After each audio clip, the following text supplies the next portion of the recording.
We in the West, to be impolite about it, we got our heads so far up our ass we cannot see the light of day. And we do all this tough talk about, oh yeah, we're going to France, Macron, we're going to war. You don't have an army.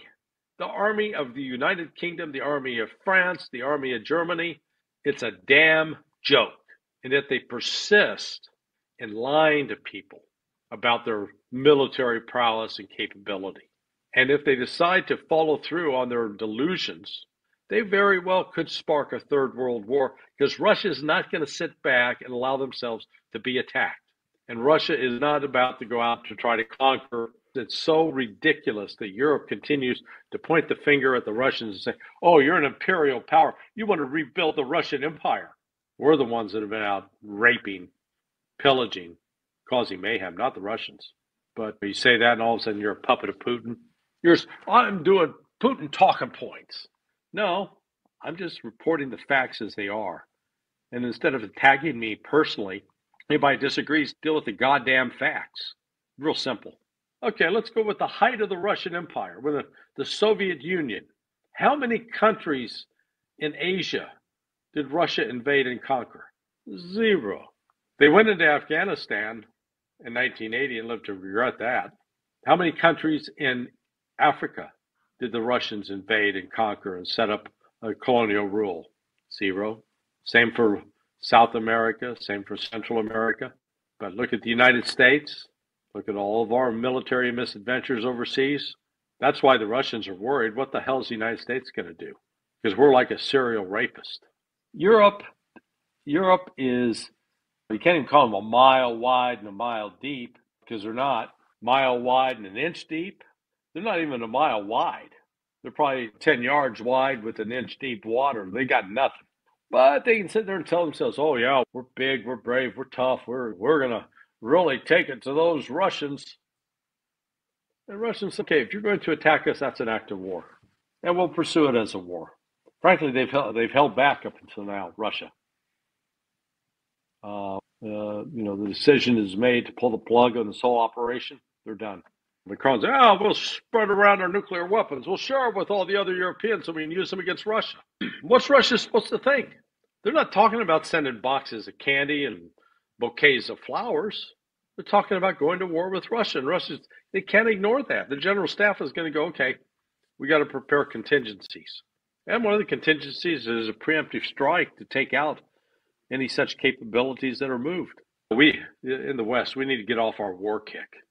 All it's doing is, the war, what is it good for? Absolutely nothing. This is, when I walked through this World War II museum today that's on the outskirts of Moscow, really one of the most profound, moving experiences I've ever had in my life. I've been to the Louvre, been to the British War Museum, been to the pyramids in Cairo, outside of Cairo, been to Chichen Itza, seen the Mayan monuments, been on the battlefield of Gettysburg, walked the airfields on Pearl Harbor, on Ford's Island, where those attacks took place in 1941. I've never seen a museum like this. The Russians built it because 27 million Russians died. In Russia, they lost 20 million people. That means almost every Russian family was touched by that war and suffered loss. They remembered that. In the United States, hardly anybody died. Yeah, our total casualties were like, if I've seen the number, 470,000.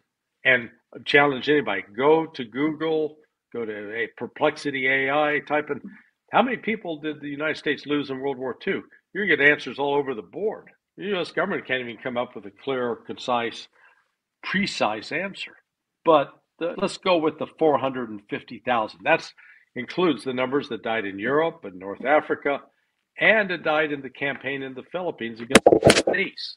The Russians, in the one battle in Stalingrad, lost twice as many soldiers in one battle as the United States lost in the entire war against Japan and Germany, the war in Europe, Africa, and the war in the Pacific. That's why Russia is not eager to put their security at risk. So Judge Napolitano and I are sitting at lunch today. There's an eminent professor, I'm not going to say his name, There was the dean of the school that we were visiting. There is a former Russian diplomat sitting at the table.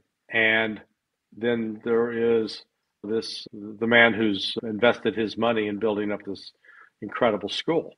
And I asked him a question. I said, with respect to the Great Patriotic War, and then there's Judge Napolitano and I sitting there, I said, with respect to the Great Patriotic War, did you lose any of your ancestors? Did you lose a grandfather, a grandmother, great-grandfather, great-grandmother, uncle, whatever? Every single Russian at that table raised their hand. They had lost somebody. I turned to the judge and I said, do you lose any of your family die in World War II? No. How about my family? No. That's the difference. Russia, in its negotiating posture, it's been telling the United States, look, we're winning this war on the ground. Your guys continue to bomb inside and strafe inside Russian territory, and they're doing that with your assistance, so you're aiding and abetting.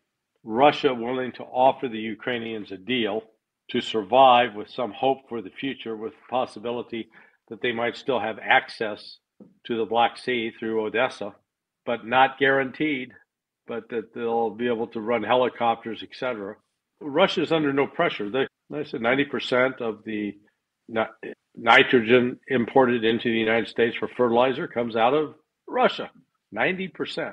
They've got maybe 6% tied up with nuclear fuel. Again, my understanding is the nuclear fuel is a minor portion of what the United States gets out of Russia. It's like 8%, not a major part. The United States can try to go with some other options, but they don't. The point is they don't have any real leverage over Russia right now, the United States.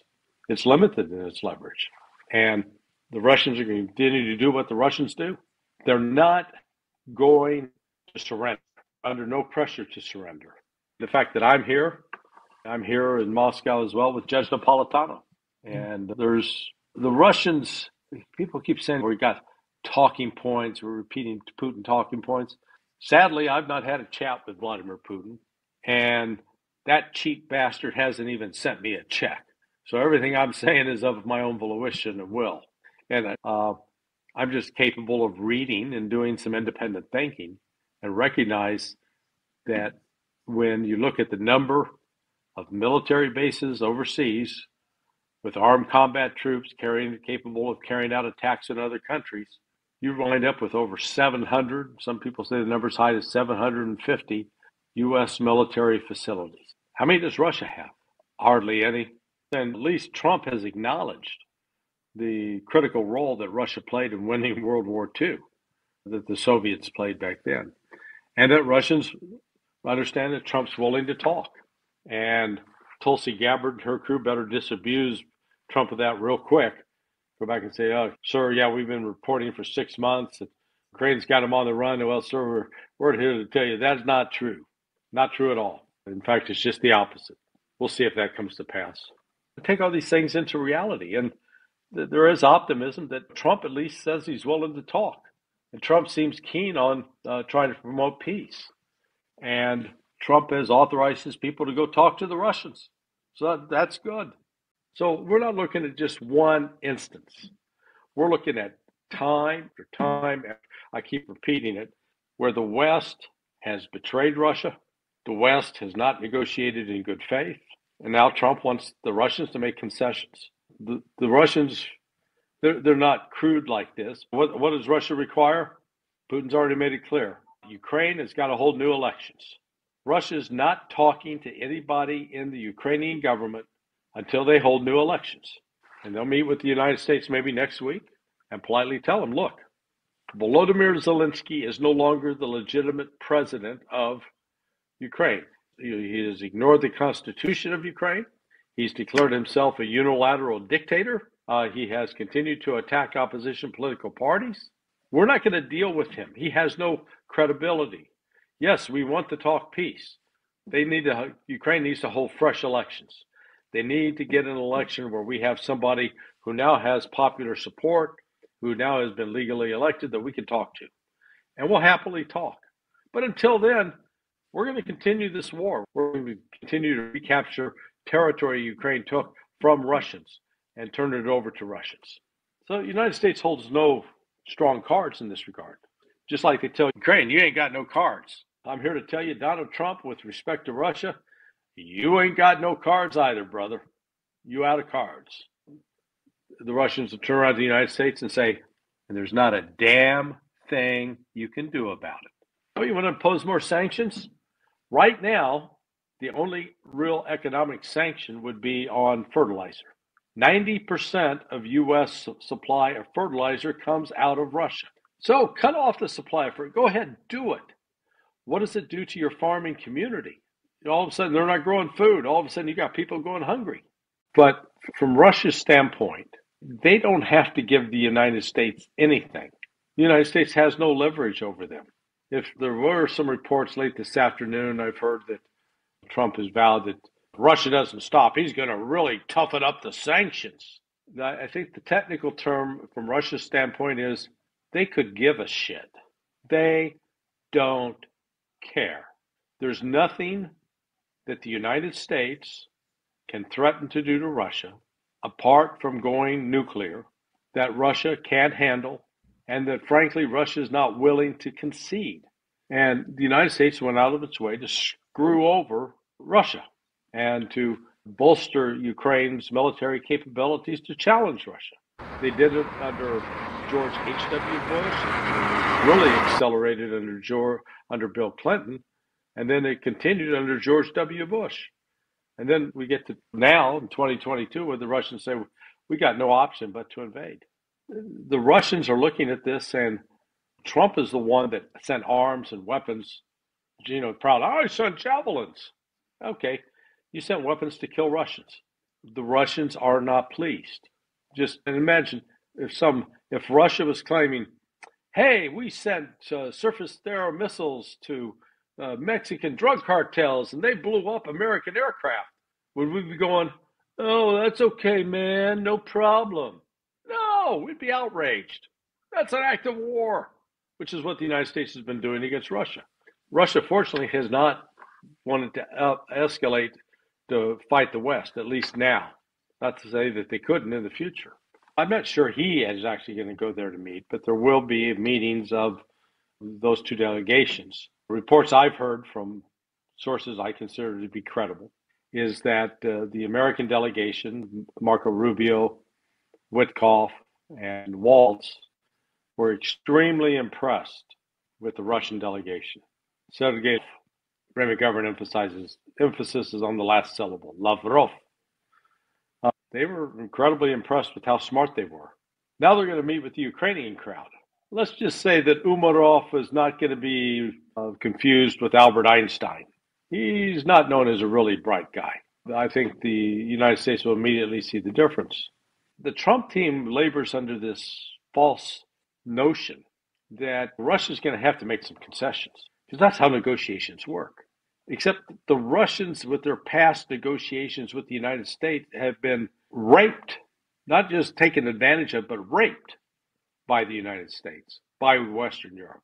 It happened when the Trump administration or the George W. Bush administration walked away from the intermediate or from the anti-ballistic missile treaty agreement. That was in the summer of 2000, I believe. Then in 2007, Putin spoke to the Munich Security Conference and made it very clear, hey, don't bring NATO any closer. If you go back and look at the record, documented extensively by Scott Horton, who I think you've had on your show, his book, Provoked. Anybody wants to read it, wants to know the history, just get Scott's book. It is laid out in exquisite detail. So then Minsk I and Minsk II, those agreements didn't involve necessarily the United States, but it did involve pledges by Europe to back up the French, to basically back up the Ukrainians. But what they really did was used it secretly as a time to rearm Ukraine, to attack Russia. And then the April 2022, sabotage of the peace talks. I don't think he's going to make a deal. And he's not relevant. All of this is window dressing because the Russians have made it very clear what their conditions are. The conditions are simple. Number one, Ukrainian troops withdraw from all of Russia territory. The Russians now count Zaporizhia and Kherson as Russian territory. So Ukraine's got to pull all of its troops out of those two republics, as well as out of Luhansk and Donetsk. Step number one. Step number two, there needs to be a new government in Kiev because Zelensky, according to the Russians and according to the Ukrainians' own constitution, is not a legitimate president. The Russians have been very clear what their position is. Not going to make concessions. They're not going to back off of that and go, oh, we changed our mind. I got that straight from the horse's mouth today. And then at that point, Russia will talk. But those are, and Vladimir Putin said it last January, and those positions have been reiterated verbatim by Sergei Lavrov, the foreign minister, by Sergei Rybkov, the deputy foreign minister, by Maria Zakharova, the press spokeswoman for the foreign ministry of Russia. And then those were the principal requests. The other was to renounce joining NATO. It doesn't matter if Ukraine says, okay, we're going to declare a ceasefire, but if Russia keeps attacking, then Russia's going to keep attacking until Ukraine complies with Russia's demands. And the United States and Ukraine are not in a position to dictate to Russia anything other than what Russia has declared, because Russia is winning. Real simple. So it doesn't matter what Ukraine says, oh, declare a ceasefire. Russia has made its demands. They're not backing off of that. Russia's made it clear. Pull your troops out, stop fighting, get out of those oblasts, have elections, get a new leader that's legitimate that we can talk to, one that is constitutionally empowered to negotiate. Because look at what the Europeans are saying. They're referring to Russia as an enemy. They're accusing Russia of wanting to conquer and take them over. And what do? They then send weapons into Ukraine, which are used to kill Russian soldiers and civilians. One being aggressive. It's not Russia.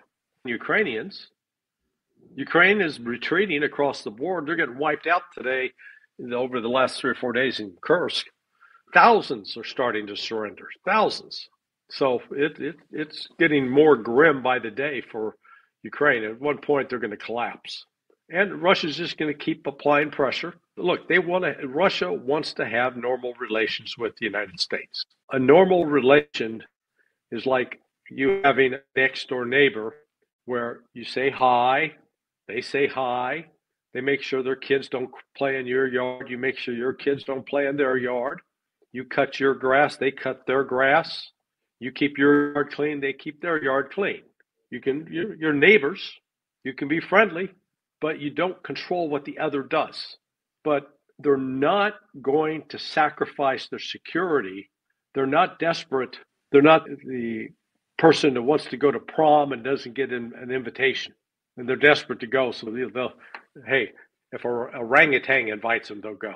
No, Russia's played that game. Russia knows what it wants.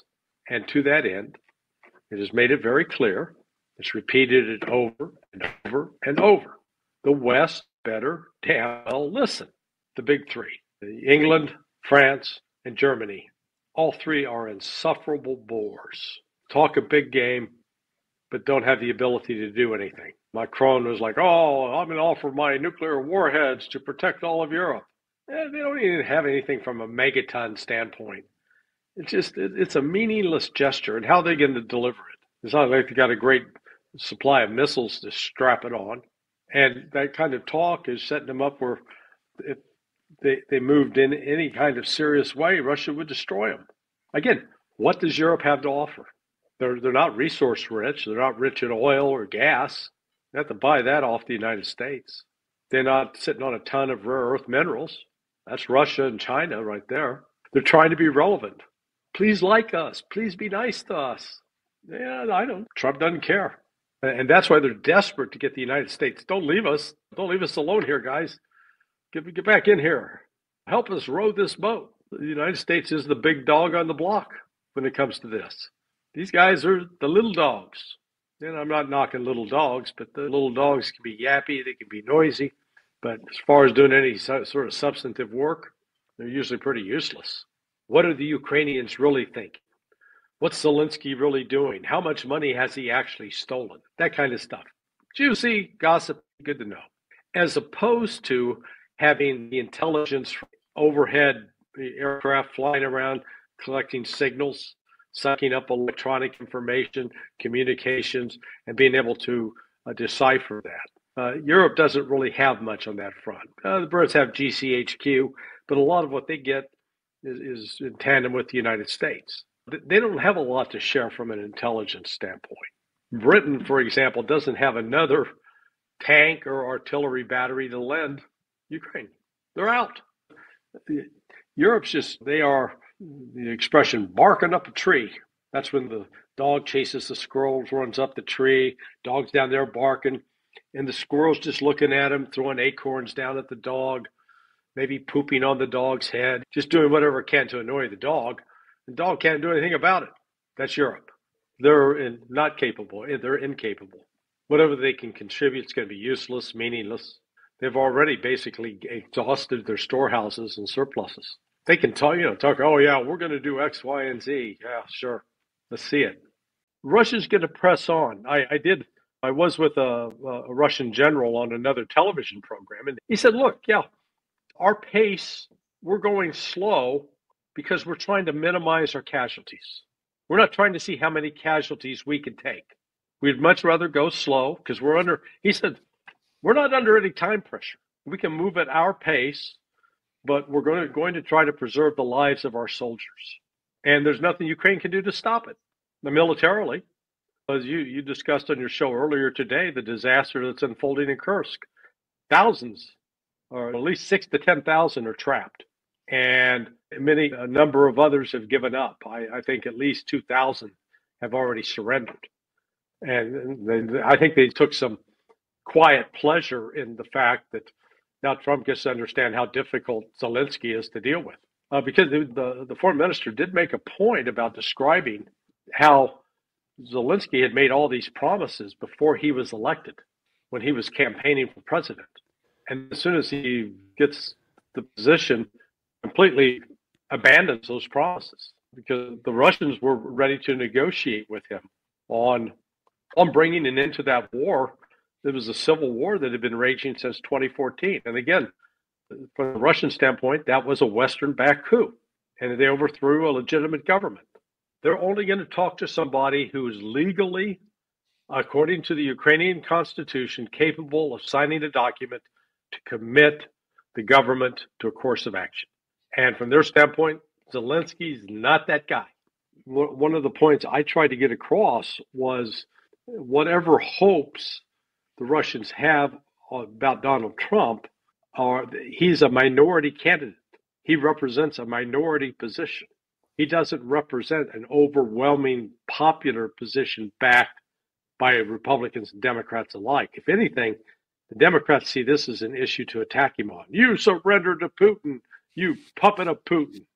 And there are enough Republicans who echo that as well. And again, we're going to find out that some of the ones who are the biggest cheerleaders for Ukraine were also the biggest ones lined up getting paid. They made money. But it doesn't matter what we think, it matters what they think. Because what they think is going to dictate and guide what they're willing to do or not do. And those on the president's team who believe that, yeah, Russia's going to have to make some concessions, they're not going to make concessions. They don't need to make concessions. They're winning. So Russia is serious about stopping the spread of NATO and about demilitarizing Ukraine and in the process NATO. Russia doesn't want armed states on its border, as the United States would have the same demands if Mexico was doing what we've been doing in Ukraine and other places. We'd put an end to that right away. When the Soviet Union first broke up, the Russians thought they had secured an agreement with James Baker, then Secretary of State, to not expand NATO any farther east. But under Bill Clinton, broke that. And again, here's Russia saying, you promised you wouldn't bring it to the east, and by 2004, Poland's a member, Hungary's a member, Romania's a member, the Baltic states are members. Russia's now encroaching on our very border next to try to go after Ukraine. And that's where Bill Burns wrote the cable out of when he was acting ambassador, or maybe the real ambassador, that niet means niet. No means no. Russians weren't going to have any. And we just said, screw them. What do they care? They're weak. And we went ahead with it. They're very clear about, hey, this is what we want. It's what they've wanted for the last 30 years. The Russians mean what they say. They're not your typical politician who'll tell you what you want to hear and then change their mind. The Russians have laid out their demands very clearly the last June, and they haven't deviated from that. So the Western officials would be well obliged to go back and study what Putin said in June 2016 when he said what he said, and don't try to pretend that you can persuade them, convince them to give it up. They're not going to give it up. They have been screwed too many times by promises the United States has made and broken over and over and over to the point they do not trust us. The United States has no leverage over Russia. You heard this, Lindsey Graham. Oh, we're going to sanction their banks and really mega sanctions. The U.S. has no leverage over Russia. We say, oh, do this or we're going to sanction. We've already sanctioned them. We've sanctioned them over and over and over to the point that they don't care anymore. If the United States wants us to go, fine. They'll take that as just further evidence that the United States is not serious about negotiating with Russia. So we need to get off this, we're going to threaten you with sanctions nonsense, because we don't control the cards. If we controlled, let's say you're in the desert, thirsty, and I've got a well, and you want to drink from that, who's got the power? I do. You need what I have. I don't need a thing that you have, but you can come out for money, trade me a horse, who knows. But I don't need what you have. This situation the United States is in, it's that thirsty man in the desert with no water, and Russia has the water. Reality is the United States is dependent on Russia for fertilizer. Something like 90% of our fertilizer comes from Russia. We're not sanctioning that. Why? Oh, we need that. The Russians play an important role in the supply chain for uranium, enriched uranium, which is used in powering some of our nuclear plants. Then on top of it, you got the Chinese who have cut off critical rare earth